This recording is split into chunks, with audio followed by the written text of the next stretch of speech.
Offer તો સરસ લાગે છે. ચાલો રજીસ્ટર કરી લઈએ. સર, અમારી એજન્સી સાથે રજીસ્ટ્રેશન કરવા માટે આભાર. અમે તમારું સીવી જોયું છે અને તમને વર્ક ફ્રોમ હોમ માટે પસંદ કર્યા છે. તમારે પેન કાર્ડ ડિટેલ્સ આપવાની છે.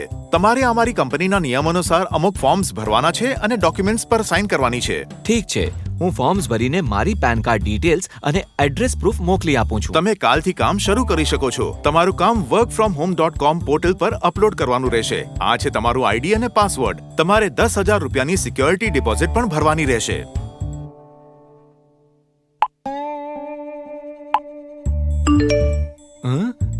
ઓહો, અમે નોંધ્યું છે કે તમે તમારું કામ બરાબર નથી કરી રહ્યા.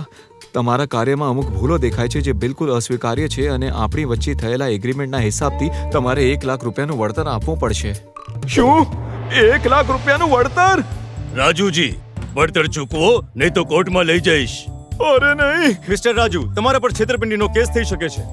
ઓ નહીં, હું છેતરાઈ ગયો. મારે કોન્ટ્રાક્ટ વાંચવો જોઈતો હતો અને ઓનલાઈન અજાણ્યા લોકો પર ભરોસો નહોતો કરવો જોઈતો. સતર્ક રહો, નકલી જોબ સાઇટથી બચો.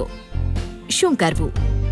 નાના યુઆરએલ, અજાણ્યા સ્ત્રોતો તરફથી ગૂગલ ફોર્મ પર મંગવાયેલી જાણકારીથી સાવચેત રહો. ઈમેલ, એસએમએસ અને પોર્ટલ્સમાં માત્રા અને વ્યાકરણની ભૂલોની તપાસ કરો. વ્યક્તિગત જાણકારી માંગતા લિંક કે ફોનથી સાવચેત રહો. ઓફરની વાસ્તવિકતાની પુષ્ટિ કરવા માટે હંમેશા ઈમેલ હેડરની તપાસ કરો. ઘટનાનો રિપોર્ટ તમારા નજીકના સાયબર ક્રાઇમ પોલીસ સ્ટેશન અને national cyber crime reporting portal cybercrime.gov.in પર કરો. શું ન કરવું?